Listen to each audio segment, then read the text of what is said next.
It was a night like any other in the city, quiet, but not peaceful. The kind of stillness that makes your skin itch, as if the shadows themselves were crawling beneath it. But that night, I wasn't thinking about the city's secrets or the dangers lurking around the next corner. My mind was on Leah. Her body was slumped against me, limp and cold as death, and the streets blurred past as I ran. Her skin, pale and lifeless, reminded me of the porcelain dolls I'd seen in shop windows as a child. Back then, they were fascinating, beautiful in their own eerie way. But now, that same lifelessness in Leah terrified me. The hospital lights flickered as I pushed through the doors, her weight heavy in my arms. They knew me there. I'd brought in enough cases over the years that the staff didn't bother asking questions anymore. But this time, they weren't going to help. The doctors gave me the same look they give a man with a terminal diagnosis. Sympathy, but no hope. Succubus poison was beyond their expertise, beyond anyone's expertise who wasn't steeped in the supernatural. I sat there, holding her hand, watching her chest rise and fall, each breath shallower than the last. I had known Leah for years, a partner in more ways than one, though we never defined what we were beyond colleagues. Maybe it was because I was afraid of losing her, afraid that getting too close would bring her into my world, the darker, bloodier side of things. But I never expected it would be like this. She wasn't supposed to be on that case. I was. I'd been hunting the succubus for weeks, tracking its victims, trying to stop the slow collapse of the city's vampire leadership. And now, Leah was caught in the crossfire. There was only one person in the city who could save her now, but it was a choice that twisted my gut. Cyrus of Dalrith, a name whispered in fear among the vampire elite. He owed me a debt. Years ago, I had pulled him from the clutches of a master vampire, destroying a bond that was said to be unbreakable. But that was Cyrus, a man, or rather a creature, driven by power and survival. He would never let me forget what I'd done for him. And now, I would have to cash in on that favor. I carried Leah through the fog-drenched streets toward the old quarter, where Cyrus lived. His lair was hidden among the crumbling mansions of long-dead families, a relic from an older, darker time. The candles flickered in the windows as I approached, casting long, wavering shadows across the cobblestones. My hand tightened on Leah's wrist as her breathing faltered again. I had no idea what Cyrus would demand, but I knew it wouldn't come cheap. When he opened the door, his eyes gleamed in the low light, a predator sizing up prey. He said nothing at first, just stared at Leah, taking in the pallor of her skin, the way her body barely stirred with breath. Then he smiled, a slow, lazy smile that chilled me to the bone. "I wondered when you'd come," he said, stepping aside to let me in. His voice was soft, almost pleasant, but there was always something dangerous beneath the surface. I hated that I needed him. "I'm calling in the debt," I said, my voice rougher than I intended. Cyrus arched an eyebrow, amusement dancing in his eyes. He was enjoying this. Of course he was. To a creature like Cyrus, everything was a game. And he held all the cards. "You want me to save her," he said, more a statement than a question. He circled Leah, his eyes never leaving her as though she were a prize on display. "You know what this will cost, Walker. Nothing comes for free in our world." I felt the tension coil in my gut, but there was no backing out. "What do you want?" Cyrus stopped, his gaze meeting mine. "Your blood," he said simply. "Just a taste." He grinned, revealing sharp, gleaming fangs. "I've always wondered what makes you so different." The way he said the word made my skin crawl, but I knew I had no choice. He was the only one who could help Leah now, and whatever secrets my blood held were worth the risk. I extended my wrist, trying to ignore the way my pulse quickened under his gaze. Cyrus leaned in, his cool breath brushing against my skin as his fangs grazed the surface. It was over in a second, the sharp sting quickly followed by a numbness that spread through my arm. He pulled back, licking his lips, eyes glittering with newfound knowledge. "Interesting," he murmured, but before I could ask what he meant, he turned to Leah. Cyrus's hands hovered over her chest, and I watched as a faint glow emanated from his fingertips. Leah's body jerked as if she'd been struck by lightning, her back arching off the couch. The room filled with a low, thrumming hum, like the city itself was holding its breath. Slowly, the color returned to Leah's cheeks, and her breathing deepened. But it wasn't the same. I knew, even before she opened her eyes, that something was different. When she finally stirred, her eyes snapped open, glowing a deep, unnatural red.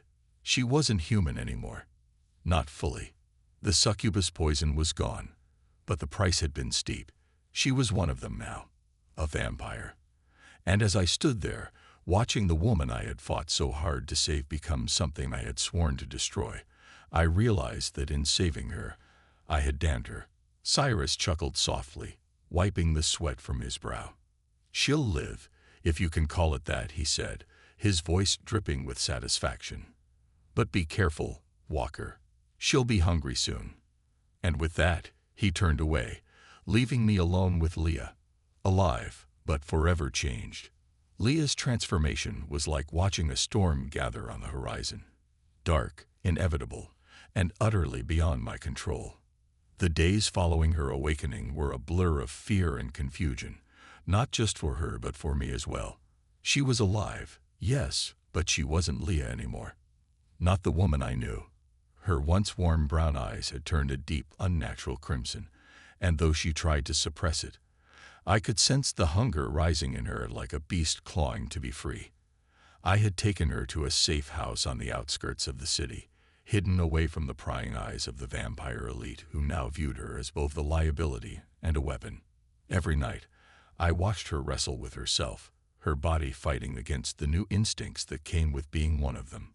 She would wake suddenly, sweat-drenched, her fingers trembling as she clutched at her throat. The thirst was consuming her, and there was nothing I could do to stop it. More than once, she would fix her gaze on me, hungry, desperate, and I could see the battle playing out in her mind. I wasn't sure how much longer she could resist, or worse, how much longer I could keep her hidden.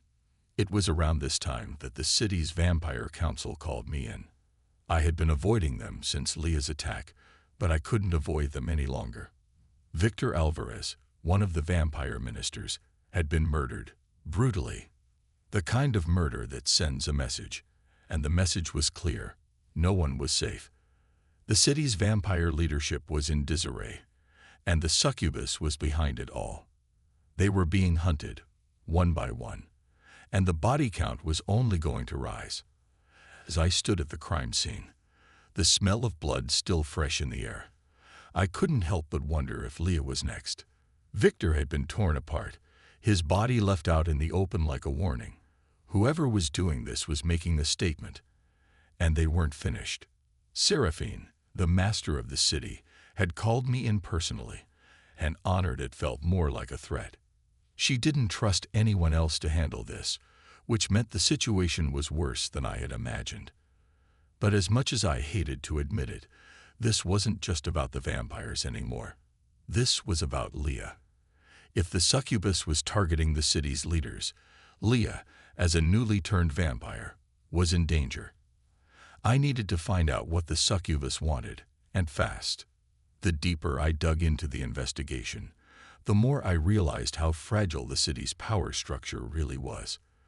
Vampires had always ruled here, hiding in the shadows, but pulling the strings of the world above. Now, those strings were unraveling. Victor's murder was only the beginning. Other leaders had gone missing, and Seraphine was struggling to hold it all together. As I stood in her cold, dimly lit office, the weight of it all hit me. The city was on the verge of collapse, and if I didn't stop the succubus, it would fall apart completely. Seraphine was a manipulative creature, her every word dripping with deceit, but she was scared. I could see it in her eyes, the way she paced her office as we spoke. The succubus was a threat like no other, and Seraphine knew it. "You have to stop this," she said, her voice low and urgent. "Find the succubus before she tears us all apart." I didn't need her to tell me that, but what she said next made my blood run cold. "And Walker, don't think I haven't noticed Leah's condition. If you can't control her, I will. That was the unspoken threat hanging in the air. The city's vampires were on edge, and Leah's presence was a ticking time bomb. If they found out where she was, they would hunt her down and kill her, no matter how much I tried to protect her. I didn't have much time. I needed answers, and I knew just the person to provide them. Lucius was a name that made most people shudder, and with good reason. He was the master of New Orleans, a vampire older than anyone could remember, and he knew things that others wouldn't dare whisper. I didn't like going to him. He was the kind of vampire who enjoyed trading in secrets, and every secret came with a price. But I had no choice. If anyone knew where the succubus was hiding, it was Lucius. I met him in a smoky back room of one of his clubs, the air thick with the scent of blood and sweat. His eyes glittered in the dim light as I told him what I needed. He listened in silence, never blinking, never showing a hint of emotion. When I finished, he leaned back in his chair, a small, knowing smile playing on his lips. "You're in deeper than I thought, Walker," he said, his voice smooth as silk. "This isn't just about the succubus, is it? It's about Leah." I didn't bother denying it. Lucius was too smart for that. "I need to find her lair," I said, keeping my voice steady, "before she strikes again." Lucius nodded slowly, as if considering the weight of my request. "I can help you," he said, "but there's a price, as always. I want to know where you're keeping Leah. A new vampire, freshly turned, she could upset the balance of power. I need to know what I'm dealing with." My jaw clenched. "That's not happening." Lucius raised an eyebrow, clearly amused. "Pity. Still, I'll give you what you need, for old time's sake. There are tunnels beneath the city, long forgotten by most, but not by me. The succubus has been using them to hunt her prey. That's where you'll find her. Tunnels. The idea of chasing the succubus through the city's underbelly didn't sit well with me, but it was my only lead. I stood up to leave, but Lucius's voice stopped me. "Be careful, Walker," he said, his tone darker now. "The succubus isn't your only enemy. The city's changing, and not everyone wants things to stay the same. Watch your back." As I walked out into the night, Lucius's words echoed in my mind. The city was falling apart, and I was standing at the center of it all. Leah was waiting for me back at the safe house, her transformation incomplete, her hunger growing with each passing hour. The vampires were turning on each other, and the succubus was picking them off one by one. Time was running out.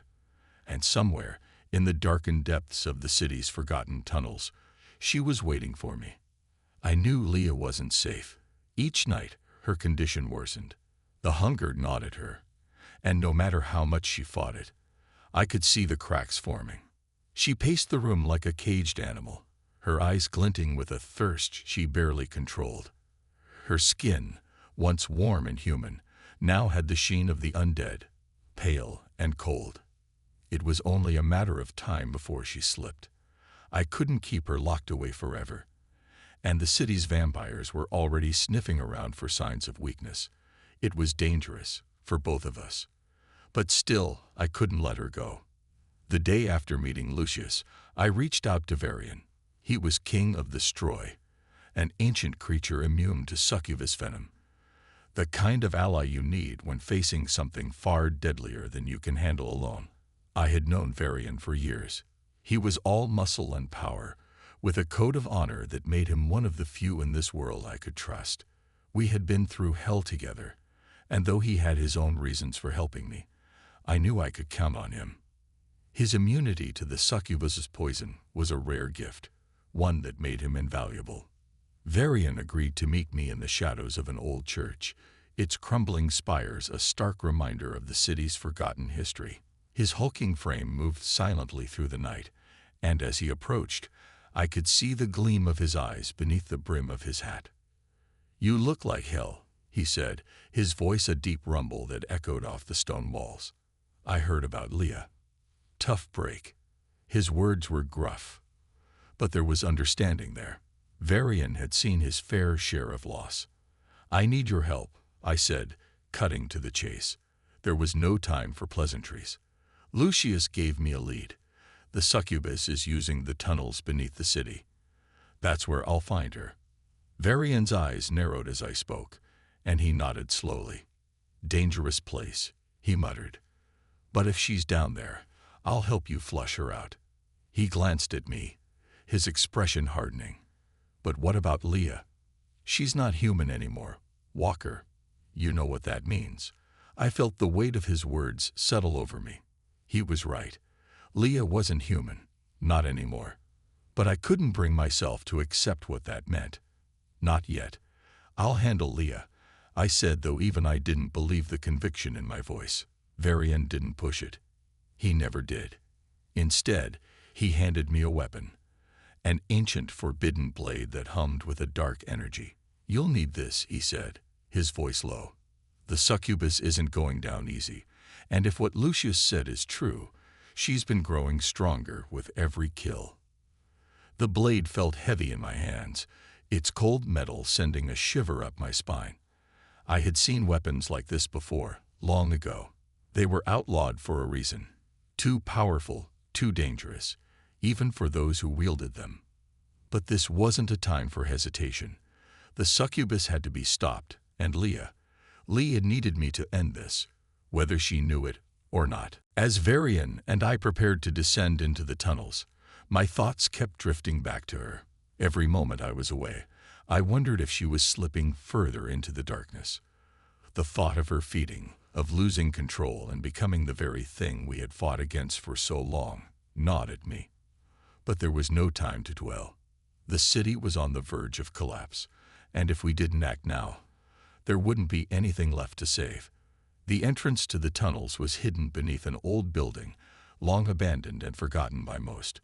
Margot, a vampiric madam with connections deep within the city's underbelly, had led us there. She was a friend of sorts, though her loyalty was always to herself first. Still, she had helped me more than once, and for that I was grateful.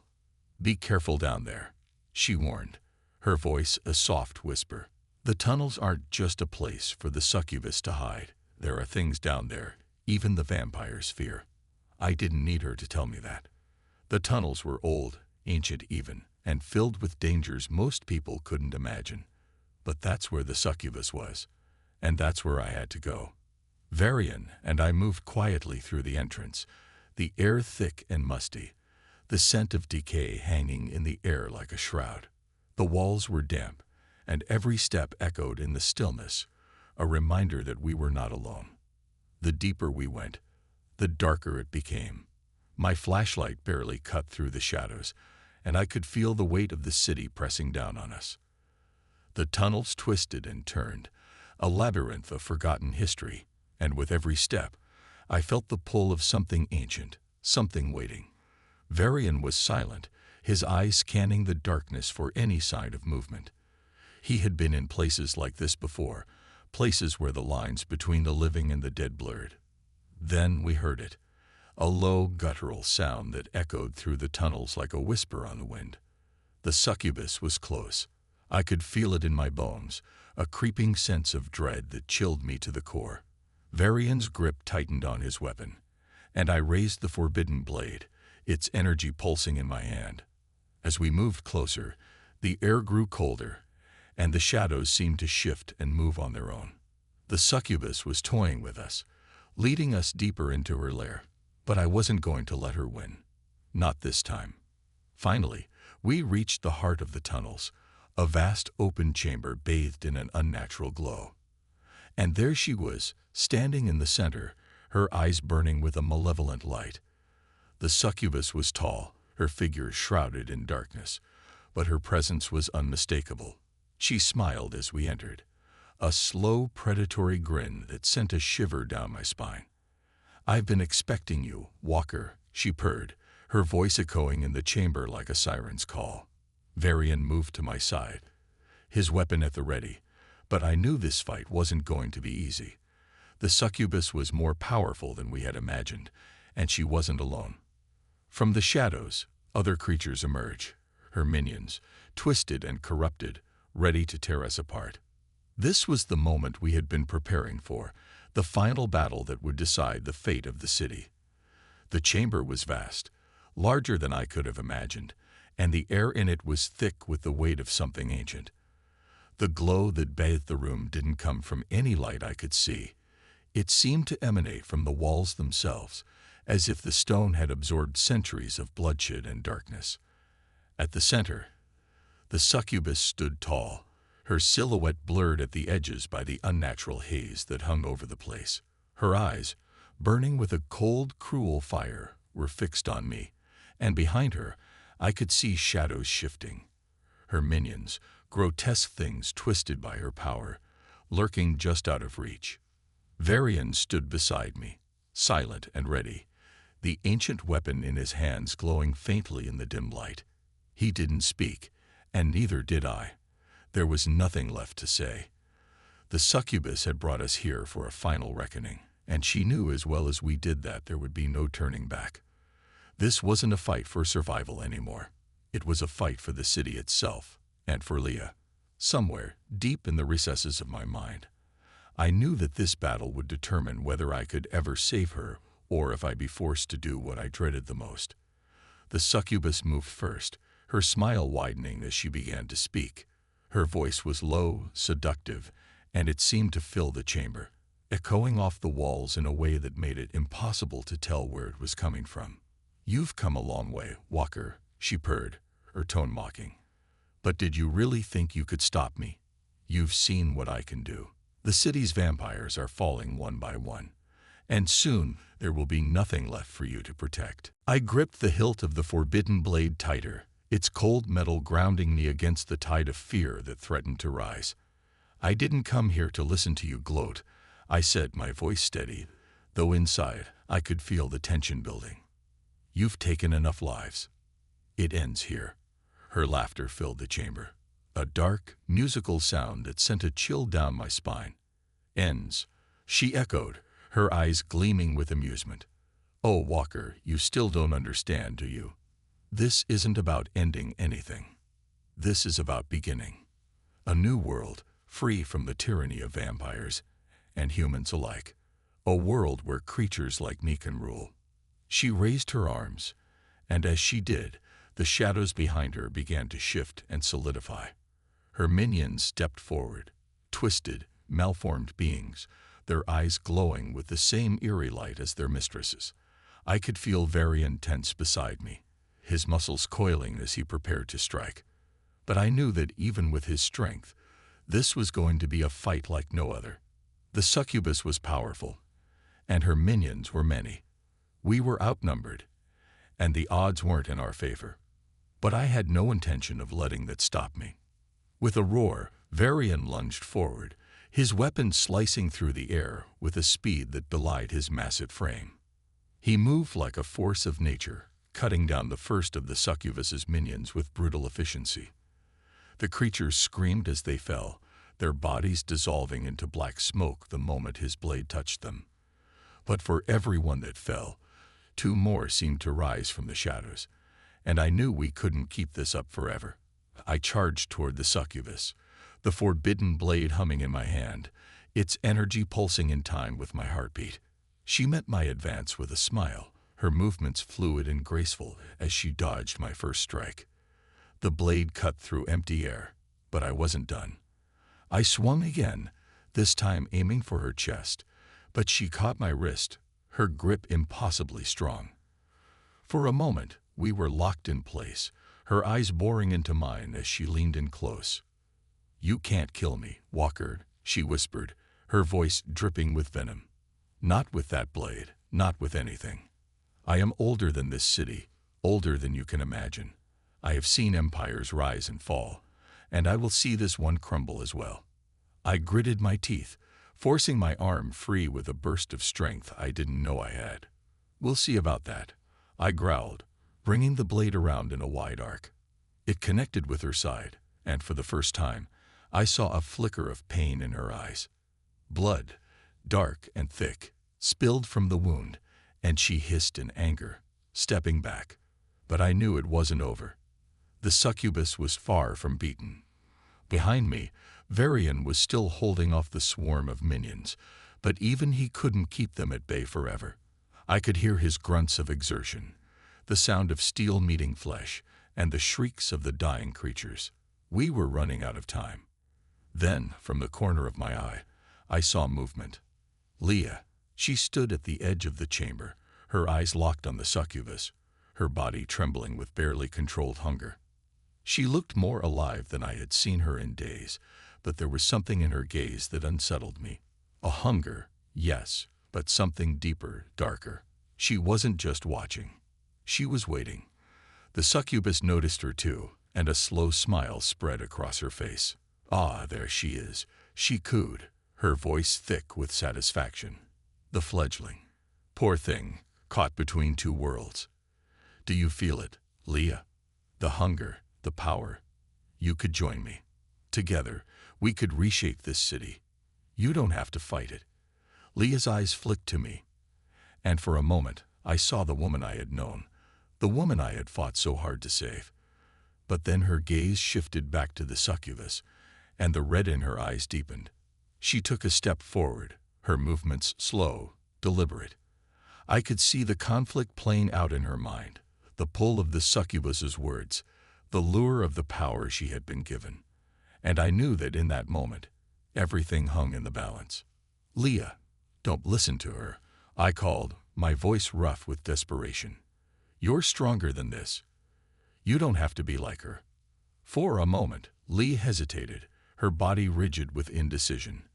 The succubus's smile widened, sensing victory. But then, something shifted. Leah's expression hardened, and she stepped forward, not toward the succubus, but toward me. With a sudden, savage scream, Leah lunged at the succubus, her fangs bared, her body moving with a speed and strength I had never seen before. The two collided in a blur of motion, and for a moment I couldn't tell who was winning. But then Leah's teeth sank into the succubus's throat, and a howl of pain filled the chamber. The succubus thrashed, trying to throw Leah off, but Leah held on, her grip unbreakable. And as the succubus's strength began to wane, I saw it, the life draining from her eyes, the power slipping away. In that moment, I knew it was over. The succubus collapsed to the ground, her body crumbling into dust, and Leah stood over her, panting, her chest heaving. For a long moment, the chamber was silent. Then, slowly, Leah turned to face me, her red eyes still glowing. But there was something different about her now. She wasn't lost. Not completely. But as I looked at her, I knew that our fight was far from over.